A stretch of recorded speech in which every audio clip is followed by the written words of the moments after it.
What's going on, you guys? Welcome back to another Screwed Toy action figure review. And today we'll be looking at the Marvel Legends Fantastic Four retro card, The Thing. And I'm very excited to review this figure for y'all, as it is kind of here a little early. I believe this wave was originally supposed to release in 2022, but for some reason, Dorkside Toys, which is where I got this figure from, got multiple cases of The Thing, but none of the rest of the wave, which is a little odd, but hey, I'm not going to complain about an early figure.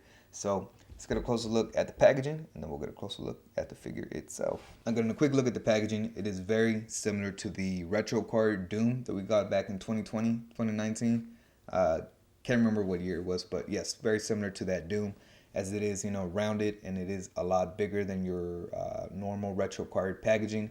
But yeah, man, I really like how this looks very reminiscent to those early Toy Biz Fantastic Four figures.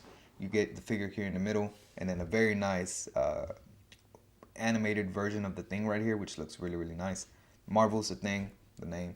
Fantastic Four up here, a very nice logo of the four right there, and then you get a very nice shot of all the Fantastic Four here in the Fantastic Four car.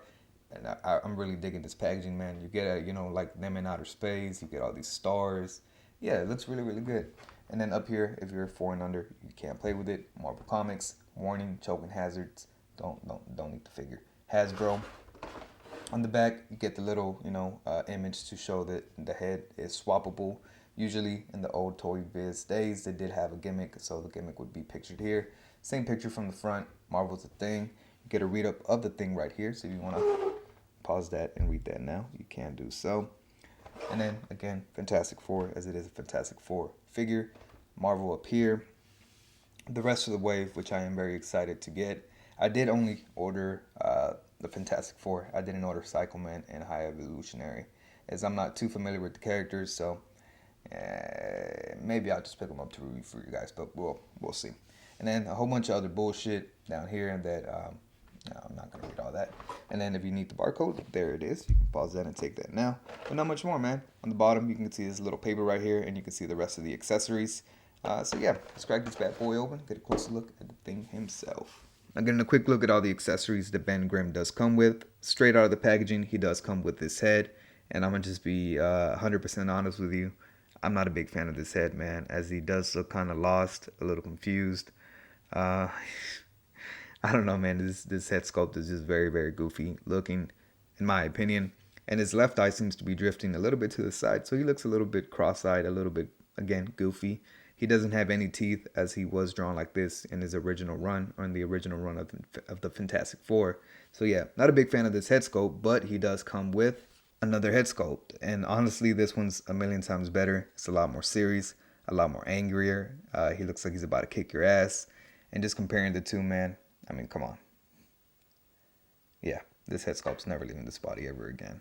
He also does come with a pair of splayed out hands, and he also does come with a pair of fists. And here's Ben Grimm up close and personal. And straight up, I love this figure, man. I mean, I was bound to, as the Fantastic Four next to Spider-Man is my favorite, property from Marvel.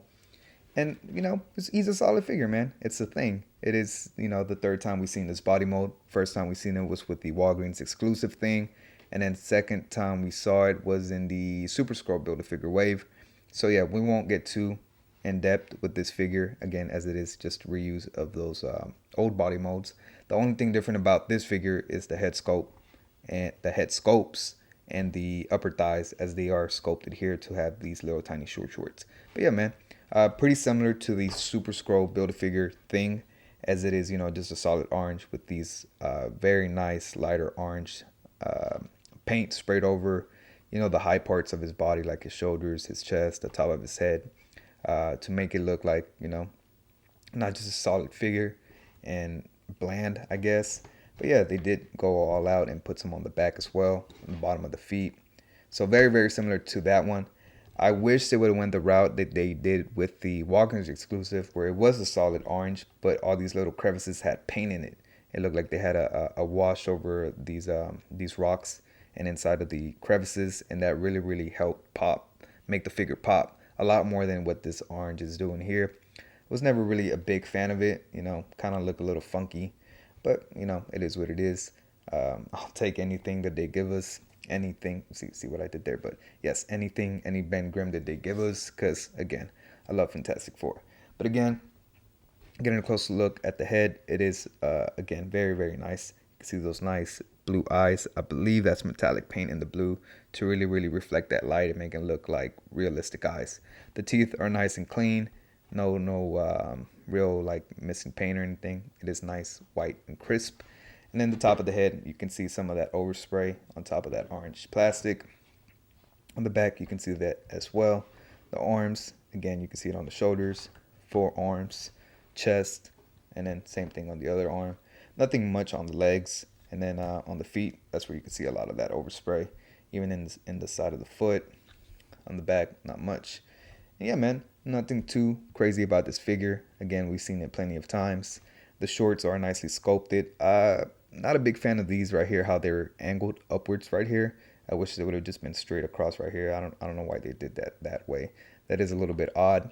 And then where the white is right here on the strap, on the upper part of the shorts, you can see that some paint is actually missing on mine. And it's just really sloppy, man, as you can see right there.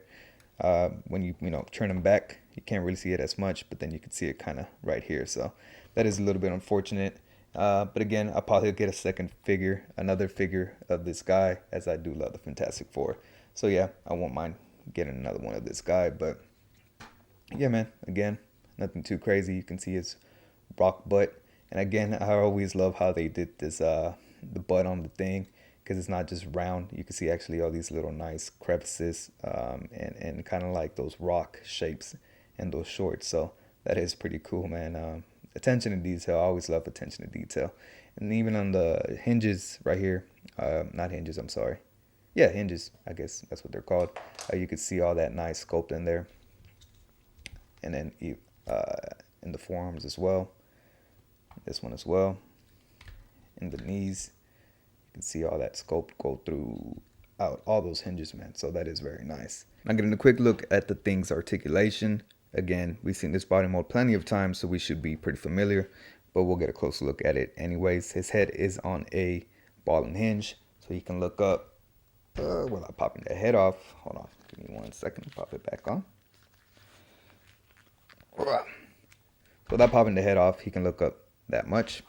He can look this much down. A tiny bit of head pivot. It's more of a wiggle than anything. His arms are on ball joints, so they do rotate a full 360. And he can hit a very nice T-pose even with all that sculpt on his shoulders. No upper bicep swivel, which this figure sorely needs. Well, I wouldn't say sorely, but you could tell that it's missing, man. And then, that would have really benefited this figure, but it is what it is. You still can get some movement out of there. And single jointed elbows that do bend in. I would say just about 90. Yeah, just about 90. All of his hands are on horizontal hinges and do hinge up and down. So you can see right there. And they do rotate a full 360. His abdomen area or his upper torso is on a diaphragm cut. So he can pivot this much to his side, this much to this side. He can crunch this much forward, this much back. He does have a waist swivel, which is very nice. Upper thigh cuts, double jointed knees, and he can kick his own rocky ass. He does have hinges on his feet. They can hinge a good amount forward, great amount back, and he does have ankle pivot with pegals at the bottom of his feet. Now getting a quick look at some size comparisons. Here we have the Thing next to the Armadillo build figure, the 80-year anniversary Juggernaut, the 80-year anniversary Hulk, Beast, the 80-year anniversary Captain America, and the 2020 retro card Spider-Man. And I did forget to do a size comparison with Doctor Doom, so I'm going to add this clip here in the middle like I didn't forget. And here is Ben Grimm on the rotating base, and I'm going to keep it nice, short, and simple. If you're a fan of the Fantastic Four in this uniform, in this colorway, then definitely pick this guy up as well as the rest of the figures, as it is an iconic colorway for the Fantastic Four, man. When I think of Fantastic Four, I think blue and white uniforms. So yeah, I definitely had to pick this figure up as well as the rest of the wave. Yeah, man, I can't really say any complaints about this figure other than it not having upper bicep swivel. I wish they would have retooled those arms and gave him upper bicep swivel, but it is what it is. And what really, really would have set this figure off and, just put him over the top would be if they would have added a wash in those cracks. Just imagine a wash in those cracks like the first Walgreens exclusive with these highlights, these yellow highlights. Man, that would have been absolutely perfect. But as is, I still love it. But if it had that wash, I would have loved it even more. But yeah, man, solid figure. Would recommend picking this guy up, as it is, again, an iconic look for Ben Grimm and the rest of the Fantastic Four. But yeah, man, make sure y'all like, comment, subscribe, follow me on my Instagram, and I'm on Twitter. And both of the links for my Twitter and Instagram are in the description down below. And I'll catch you guys next time. Peace.